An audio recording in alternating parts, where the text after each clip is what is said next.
This episode is made possible by Red H Nutrition. Red H Nutrition is your one-stop shop for nutrition and wellness supplements. You can check them out in the show notes, and don't forget to use code RUNLIFTMOM, RUNLIFTMOM, at checkout to save 10%. Also, if you stick around to the end of the episode, you'll hear me interview the owner of Red H Nutrition about one of my favorite products.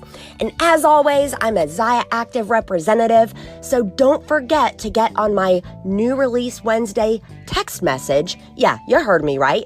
By going to newreleasewednesday.com, put in your phone number, and then you don't have to scroll social media all day come Wednesdays. I'm going to send you my favorite directly to your phone.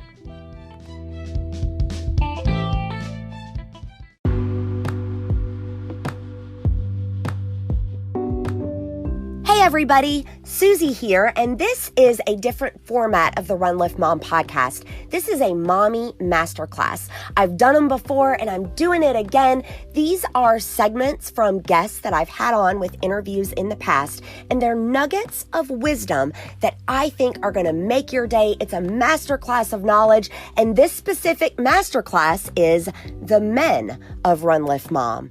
I thought it would be appropriate to bring on the man in my life. So without further ado, here is Mr. Run Lift Mom taking you through this mommy masterclass, Men of Run Lift Mom.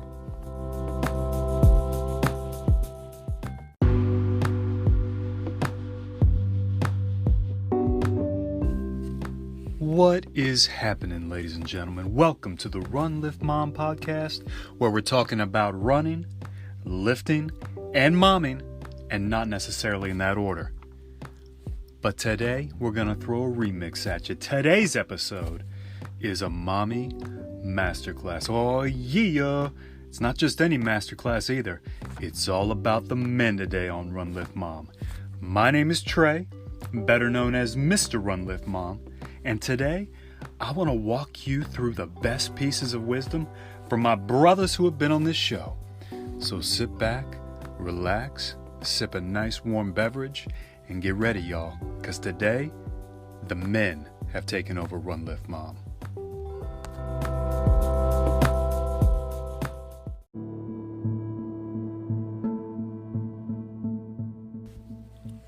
What's going on, y'all? It's Trey again. Early in the show, my wife thought she was, an investigative reporter, let's say, and went out to support two men in our community who attempted to run, get this, 100 miles on a treadmill. But guess what? They didn't achieve it. Instead of talking to them about the achievement, Susie went out in a 2-part episode, number 4 in season 1, and talked about, listen to this concept, strategic quitting. How to quit strategically and deliberately when you know it's time. Listen as Brandon McCormick and Mike DeRosa describe what it was like to call it quits as a smart decision in a sport filled with, let's say stubborn egos. Listen up close, y'all. It's about to get deep. Take some time, think about it, reflect, and see how it applies to your own lives. Have you ever come across a time where you needed to strategically quit?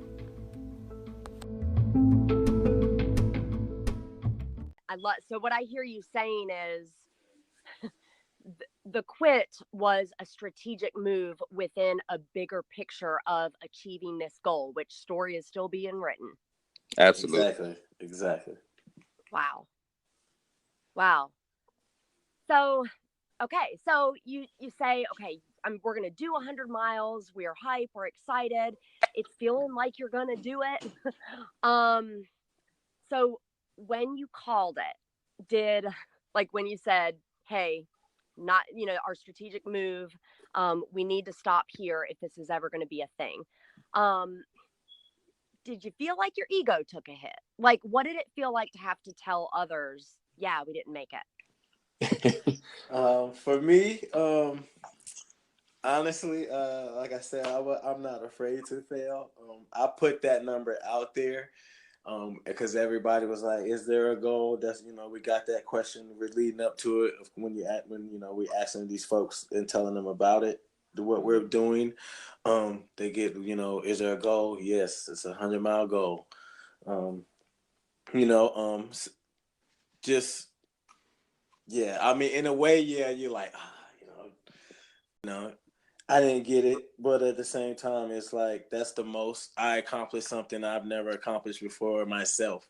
I've never ran no more than a full marathon. So That's wild. You too, Mike? Just 26? That's correct. Yeah. I mean, we went into this just being marathon runners and just loving to be, in the outdoors, being fit and running. So granted, we didn't reach our 100-mile goal that Brandon set for us.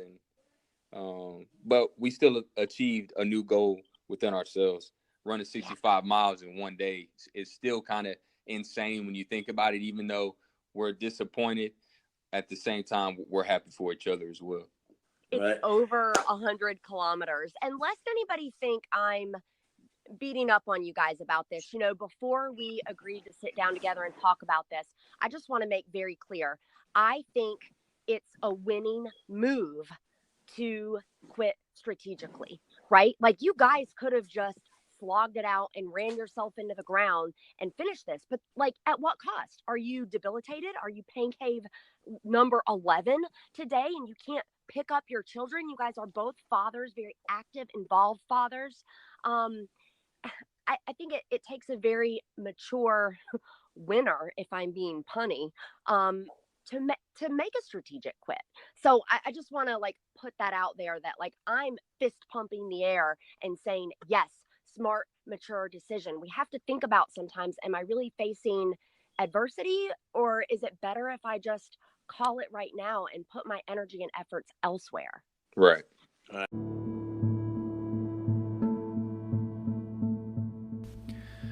What's going on, y'all? My brother Rob Arnold is a brother in baldness and the host of the Masters Athlete podcast. He is a great source of knowledge for all athletes of all ages. Listen as he describes from Season 1, Episode 27, the difference between mobility, flexibility, and stability. Don't think he's mansplaining. This is a differentiation most active people, women and men, do not actually know. And I can tell you from my own personal practice, I spend more time in mobility, flexibility, and range of motion than anything else.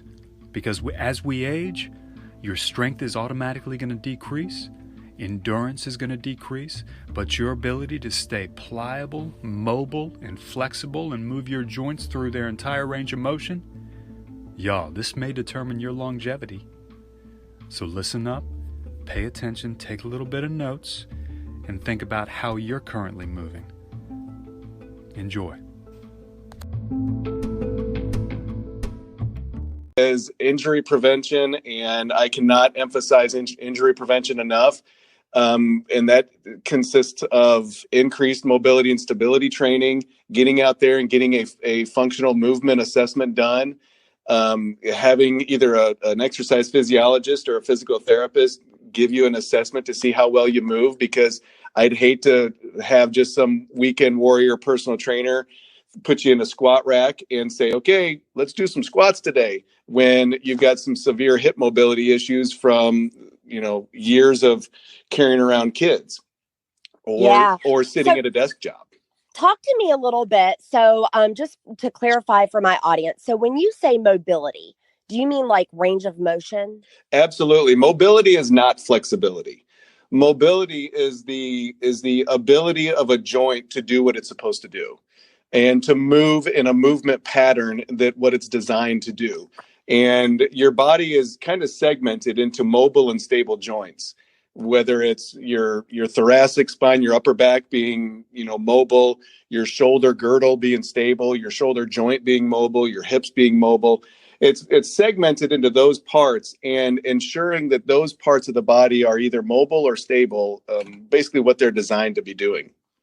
Perfect. And then when you say stability, can you just clarify for me what you mean there? And again, sure, that's a lot of people confuse stability with strength, and it's not strength. Stability is anti-motion. So strength, if you think about it, is having the ability to move an object or to hold an object, but stability is resisting the movement of an object.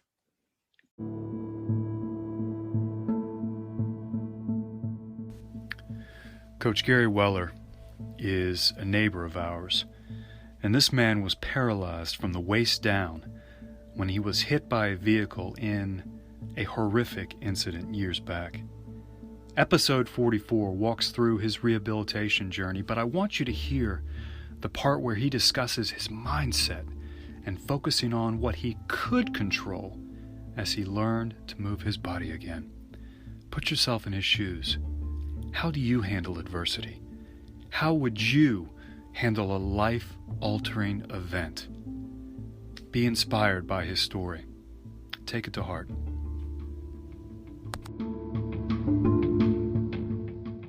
So she would, she had to drive. I couldn't drive. She would take me to the gym an hour before I go to physical therapy and drop me off, and I would just go in and do what I could do sitting in my chair. And this is something that if I can expound on it, that I'm very proud of. Yes. Is that a friend of mine who's a personal trainer, I ran into him one day, and I was telling him about what I was doing, and I said, I don't see any of those people over there that I'd want to work with. And he said, well, I'll take you on as a project. So from that point on, he would meet me there every Monday, Wednesday, and Friday morning before I'd go to physical therapy, take me through a workout. And back in the day, I was a big bench press guy. I could bench press over 400 pounds. And so we'd been working about a month, and he said, let's see what we can get on the bench press. And I got on the bench, walked on my sticks, and I couldn't lay flat on the bench and put my feet on the floor, which I still can't do because of my pelvis. So I had to lay my legs out on a chair. And I couldn't get but 125 pounds, and I was just devastated.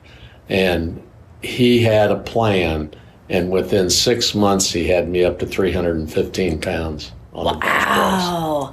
So I'm very, very, very proud of it. So I knew that we would get, right, I opened this up and I said, oh, Run Lift Mom, we'll get there.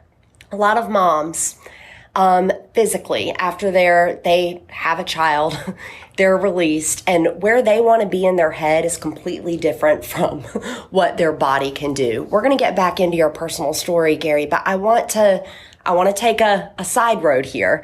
And can you tell me how you process that in your head? Like, I know what I want to do from before. I'm a bench guy, but physically it's night and day. How did you keep at it during that?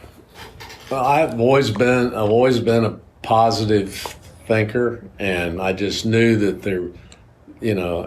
I realized that there were some things that I can't do, and there's some things that I can do. And I focused on what could I do? It's just like right now, I can't run anymore, but I have a seated elliptical, and that's the closest feeling when I work out on it, closest feeling that I had when I was running.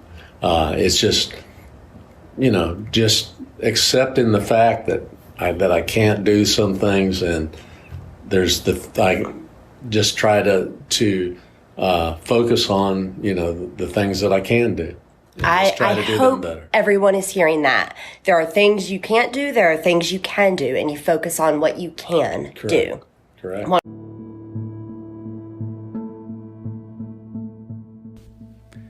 The brother of Brandon, Ryan, is an adaptive athlete with cerebral palsy. His entire episode is absolutely inspiring and includes his personal testimony for the Lord Jesus Christ. The segment you're about to hear from episode 46 is about mindset and feeling worthy of success.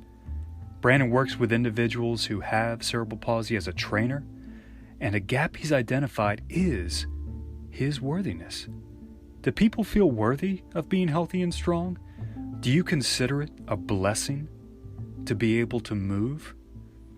I think it's a great question to ask yourself. If you're able-bodied, if you enjoy movement as a practice, and if you enjoy any sort of training that allows you to put your body into flawless, orchestrated, and intelligently designed motion. Enjoy this episode, y'all. It truly is an inspiring testimony.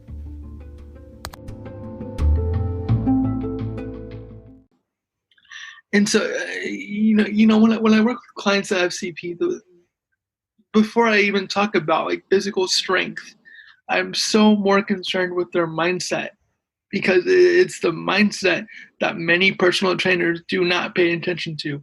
And I think that that's what separates me from many, is because most of them just want to look at the aesthetics and how your body looks. But your mind is the kickstart before anything. You can't start doing push-ups or pull-ups or whatever it is until your mind is in sync with what you want to do. If you don't believe that you are worthy enough to be healthy and strong, you'll never actually achieve it. Can you say that again? Yeah, well, I can try. Yeah. But like, if you don't feel worthy of it. Yeah, if you don't feel worthy of being healthy and strong, then you're never going to achieve that mark. You're not, because you have to know within yourself that you can achieve what you want. And then your body follows. Right. So I've got.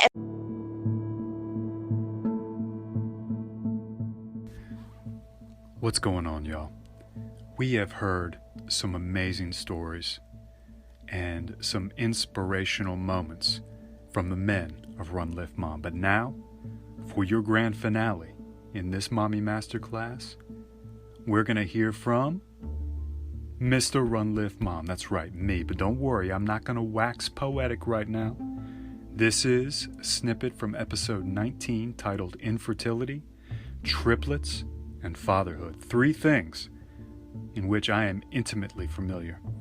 Susie wanted to cover these things from my perspective, since she is typically the one sharing on the socials. I opened up, and I suppose you all liked it, because it is Run Lift Mom's 4th most popular episode ever, behind some truly big names, and frankly, we thought only our parents would listen. This story has truly defined my 40 years on this earth. It was therapeutic, to say the least, to sit down, especially face to face with my wife, and put this story out here. Thank you for the support many of you have given to me and Susie following the release of this episode. You have blessed me, and I am forever grateful. So listen to this little snippet, y'all. It's part of my life, it's part of who I am, and it's part of my journey. And I feel blessed because of it every day.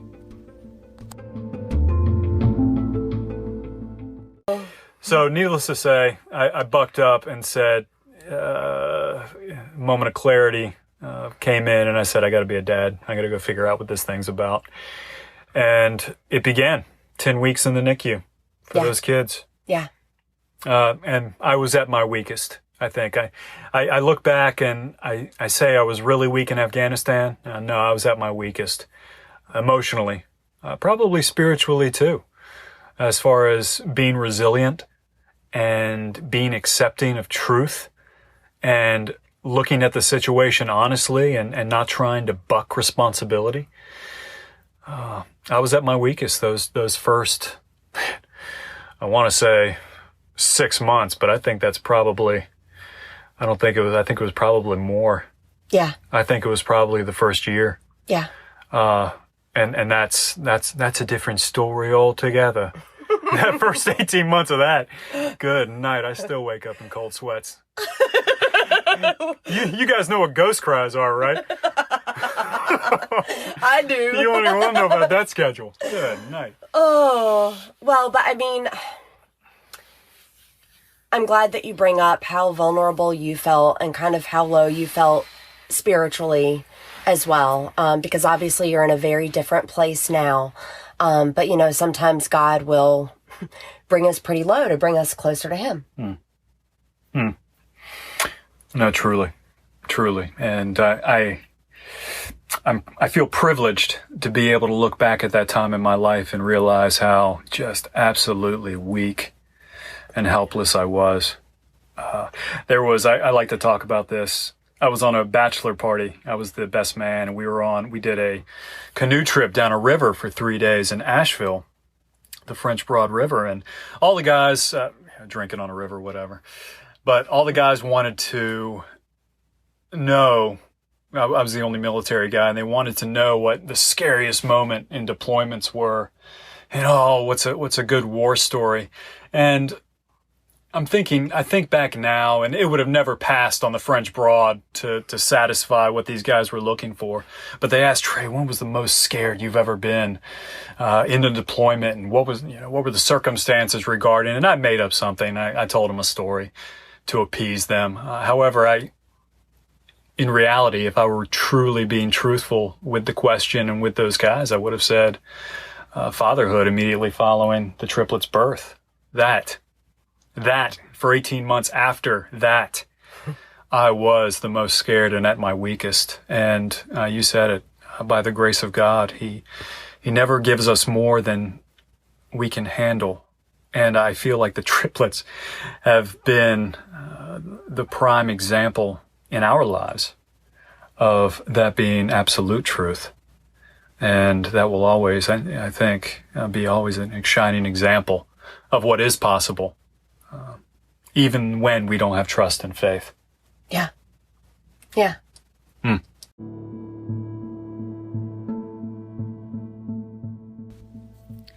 Oh, ladies and gentlemen, today has been incredible. I'd like to thank Susie for letting me, Mr. Run Lift Mom, take over the podcast to go through some truly inspirational stories of the men of the Run Lift Mom podcast. It has been an absolute honor, and I appreciate all of you out there who continue to support Susie with her endeavors through her podcast and through Run Lift Mom.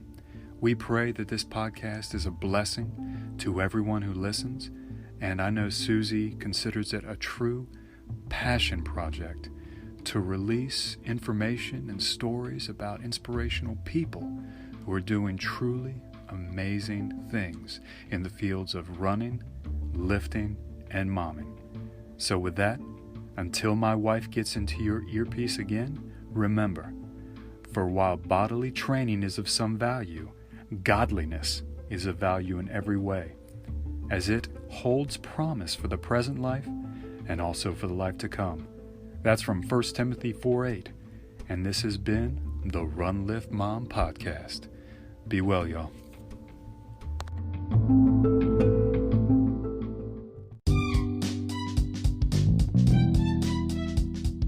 All right, I've got Katie Danger with Red H Nutrition. Katie, you know I am a runner first and foremost. I'm doing anywhere from 20 to 40 miles per week. I'm closer to 40 than I am 30. Tell me about Superflexi. Superflexi is great for anybody who is active, has a few aches and pains in their joint and tissues, and wants to combat that with a all-in-one full-strength joint and tissue support. It's got turmeric, it's got glucosamine and chondroitin, it's got collagen type 2. So what you're looking at here is a full and total spectrum support for any inflammation you have with your joints and tissues. It's going to help you improve your range of motion, and you're going to just feel better doing what you love. So if I'm understanding you correctly, you don't have to be a runner to benefit from Superflexi. No, it doesn't matter what you do. In fact, even if you only work out 3 times a day, light cardio, maybe you're just a walker, if you want to feel better and you want your joints and tissues to move the way you want them to, Superflexi is essential.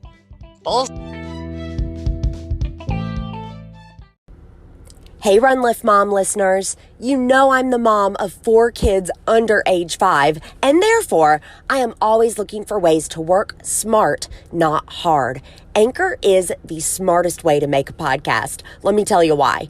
First of all, there are creation tools that allow you to record and edit your podcast right from your phone or computer, but Anchor will also distribute your podcast for you, so then it can be heard on places like Spotify, Apple Podcasts, and a whole lot more. You can make money from your podcast with no minimum listenership. It is quite literally everything you need all in one place. And y'all, it's free. So download the free Anchor app or go to anchor.fm to get started.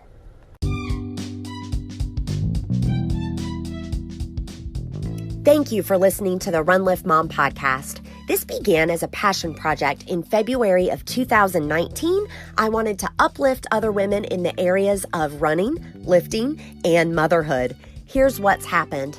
I've not only personally been uplifted, I have been blessed by the relationships with guests on this show, by the relationships with listeners of this show. Thank you so much for helping me continue this passion project. Here's how you can help even more, and it will take you less than 10 seconds, dear listener. I want you to rate, review, and subscribe. Rate, review, and subscribe.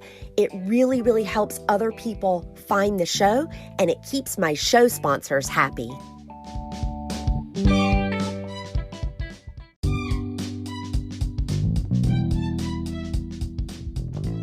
The Run Lift Mom podcast is brought to you by my efforts as a Zaya Active independent representative and partners Hello Woofy for social media, Red H Nutrition, and Audible.